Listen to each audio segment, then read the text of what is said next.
Good news, Hyderabad ORR కి అతి చేరువలో విల్లాస్ APR ప్రాజెక్ట్స్. నమస్తే, వెల్కమ్ టు సుమన్ టీవీ. నేను విష్ణు. ప్రస్తుతంతో పాటు certified financial planner Ram Prasad గారు ఉన్నారు. వారితో మాట్లాడదాం.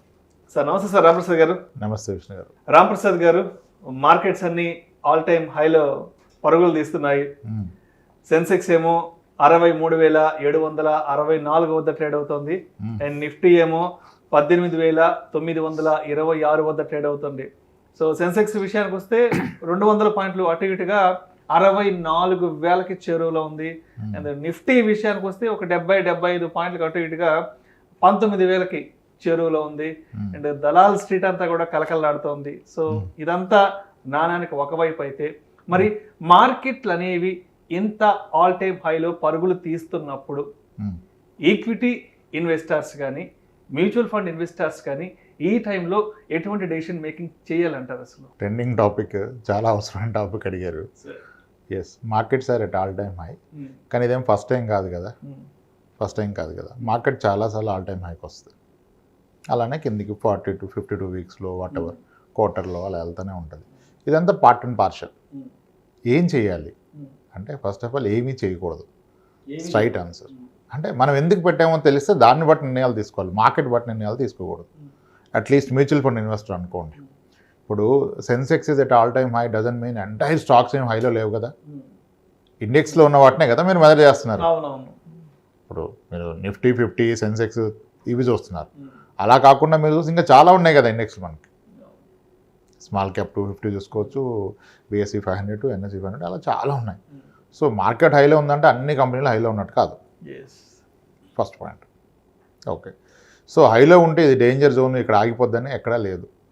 ఎన్నో హైలు బ్రేక్ అయితేనే ఇక్కడికి వచ్చింది. ఆల్ టైమ్ అనే హై అనేది అది part of the journey. So కాబట్టి దాన్ని బట్టి రియాక్ట్ అవ్వద్దు. ఇది మాట్లాడుకోనికి ఒక టాపిక్ అయిపోయింది, కానీ అసలు దానికి మనం పెట్టిన పర్పస్కి ఏమైనా సంబంధం ఉందా? ఇప్పుడు ఆల్ టైమ్ హై ఉంది, రేపు ఒక 30% పడిపోయింది అనుకోండి. ఏదో ఒక దరిద్రం వచ్చింది, మళ్ళీ పడిపోయింది. ఏదో ఒక గ్లోబల్ న్యూస్ వచ్చిందంటే ఏదో వచ్చింది, పడిపోయింది, మళ్ళీ పడిపోతే మళ్ళీ వస్తుందిగా. ఇప్పుడు నేను ఈ ఆల్ టైమ్ హై ఉందని ఎగ్జిట్ అయితే మళ్ళీ ఎప్పుడు ఎంట్రీ ఎవరు చెప్పగలుగుతారు? సరే, ఎగ్జిట్ అయితే ఇది పెరిగింది అనుకోండి, అది మిస్ అవుతాం. ఇప్పుడు తగ్గితే ఎప్పుడు తగ్గడం అయిపోయింది తెలియదు కదా. 10% పడ్డానికి ఎంటర్ అయ్యాం, మళ్ళీ ఇంకో 20 పడింది అనుకోండి. ఈ యావరేజింగ్ ఇవన్నీ ప్రాక్టికల్ కాన్సెప్ట్ కాదు.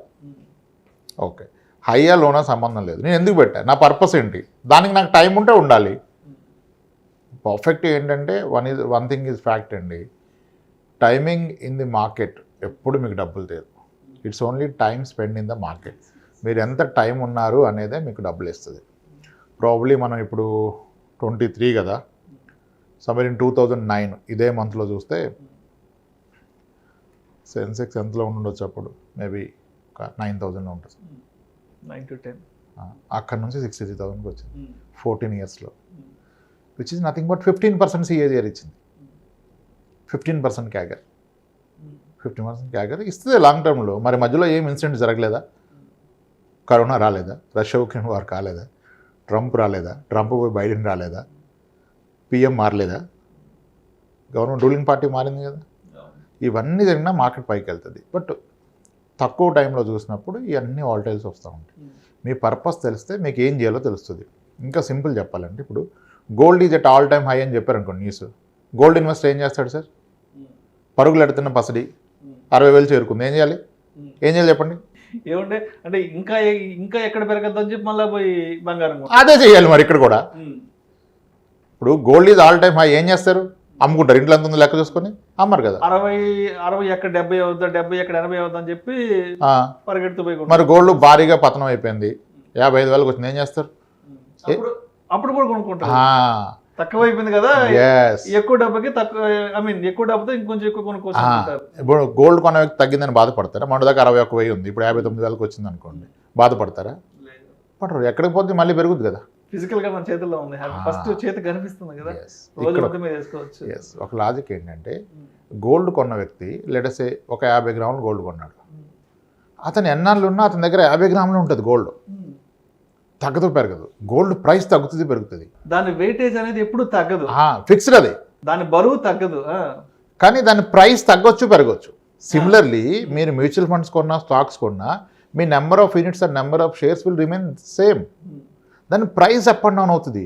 గోల్డ్ పడ్డప్పుడు మనం ఎవరన్నా టీచ్ చేస్తే ఎందుకు కొన్నావు ఇంత చూడు పడిపోయిందంటే వాడు ఒకటే మాట అంటాడు, అరే నేను ఎంత కొన్నాను అంత ఉంది, ఎక్కడ తగ్గిందిరా అంటాడు వాడు. దాని పరిమాణం మాత్రం అంతే. సేమ్ వేలో మీరు వీటిని కూడా ట్రీట్ చేయాలి. అసలు మీకు పర్పస్ ఆఫ్ ఇన్వెస్ట్మెంట్ చేస్తే ఈ ప్రాబ్లం రాదు. ఇప్పుడు ఇంకొక 10 ఏళ్ళ తర్వాత నాకు డబ్బులు కావాలని పెట్టిన అతనికి ఈరోజు మార్కెట్ లో ఉంటే ఏంటి, హై ఉంటే ఏంటి? ఇప్పుడు లాస్ట్ 2 ఇయర్స్గా మార్కెట్ ఇప్పుడే కదా మళ్ళీ హై అయింది, ప్రాబ్లం ఒక 19 మంత్స్కో 22 మంత్స్కో. మరి 22 మంత్స్లో ఏమి ఇచ్చింది రిటర్న్? హై అంటే ఎర్లియర్ హైకే కదా వెళ్ళింది, ఎక్కడికో పైకి వెళ్ళలేదు కదా. దాని మీద కొంచెం ఒక పాయింట్ పెరిగితే హై అంటాం. సో అలా అని చెప్పి పారిపోతే రిటర్న్ రాదు కదా.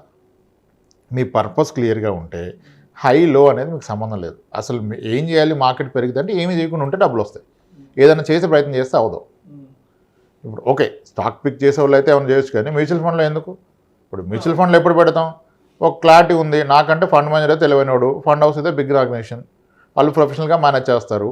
కాబట్టి ఇక నాకు పర్సనల్ టైం లేదు, నేను బుర్ర బాదుకోలేను, ఆ టైం లేదన్నప్పుడు మ్యూచువల్ ఫండ్లో పెట్టాం. వాడు ప్రొఫెషనల్ కదా, ఆయనకు తెలిసి ఏం చేయాలో. హైలో ఉన్నప్పుడు ఏ స్టాక్స్ వదిలేయాలి, ఏ స్టాక్స్ కొనుక్కోవాలి అంతా ఆయన చేస్తాడు కదా.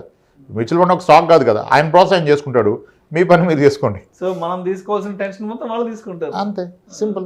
అవుట్ సోర్స్ చేశారు, ఒక స్కీమ్ అనుకున్నారు, ఏదో ఒక స్కీమ్ డైరెక్టో రెగ్యులరో ఏదో ఒకటి ఈటీఎఫ్ ఏదో అనుకున్నారు కదా, వాళ్ళు చూసుకుంటారు కదా. యాక్టివ్ ఫండ్ అయితే ఫండ్ మేనేజర్ రెస్పాన్సిబిలిటీ.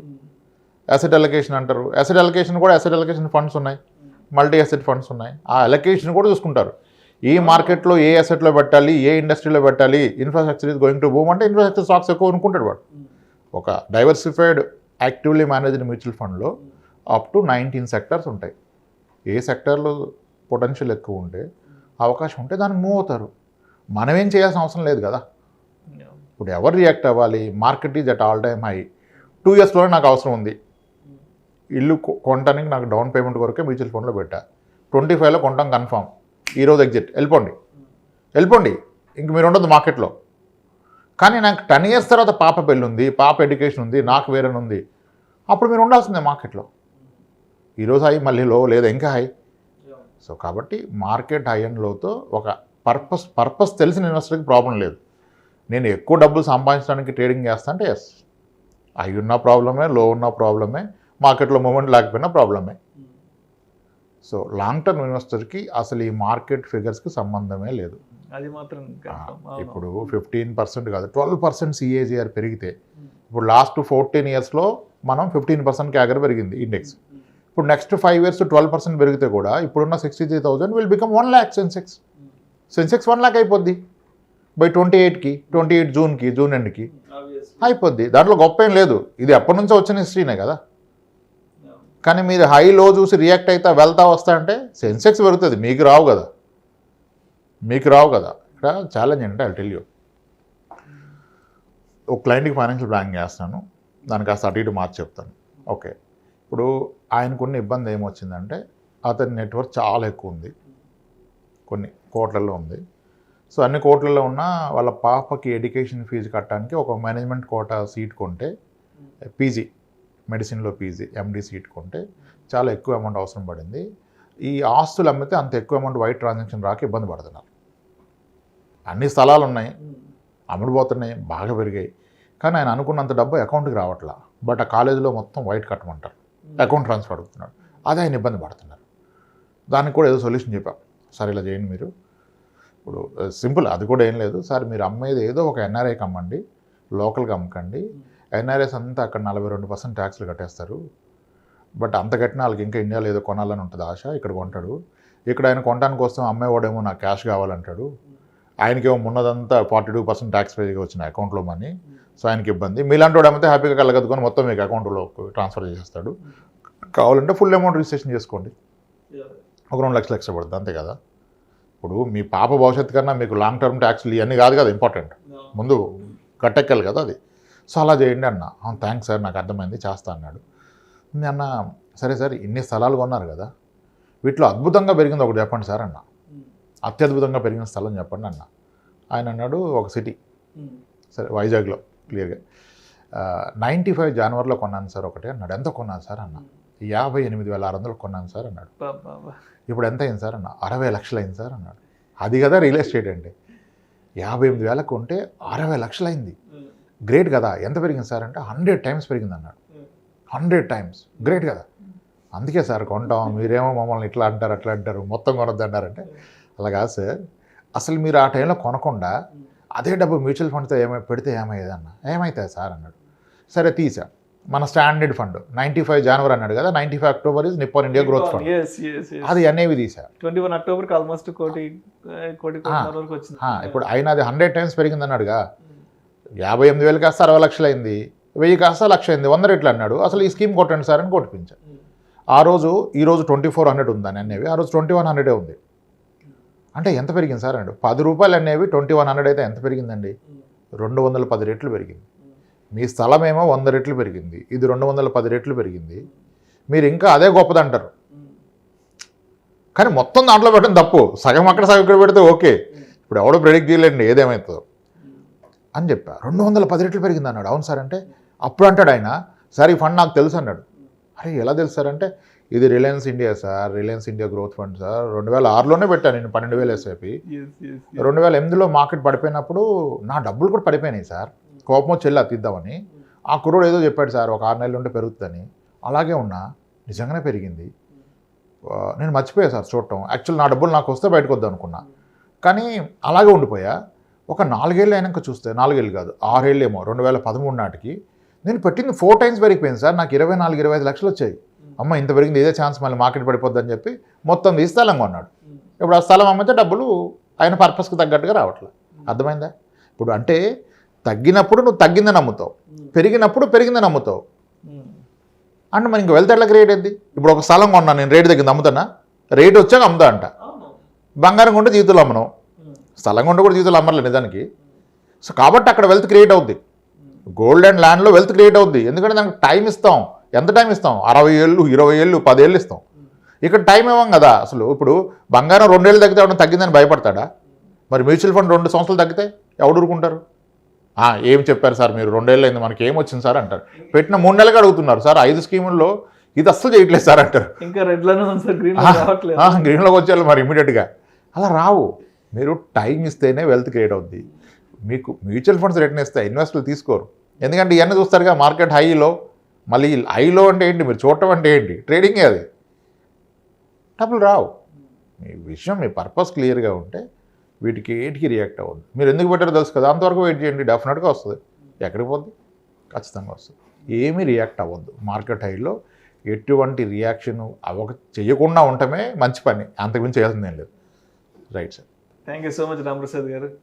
మార్కెట్లు ఆల్ టైమ్ హైలో పరుగులు తీస్తున్నప్పుడు ఈక్విటీ ఇన్వెస్టర్స్ కానీ అదేవిధంగా మ్యూచువల్ ఇన్వెస్టర్స్ అనేవాళ్ళు ఏం చెయ్యాలి, ఏం చేయకూడదు అనే ఇటువంటి అన్ని రకాల అంశాల గురించి మీ విశ్లేషణ ద్వారా చాలా డీటెయిల్గా తెలియజేశారు. Thank you so much Ramprasad గారు. థ్యాంక్స్.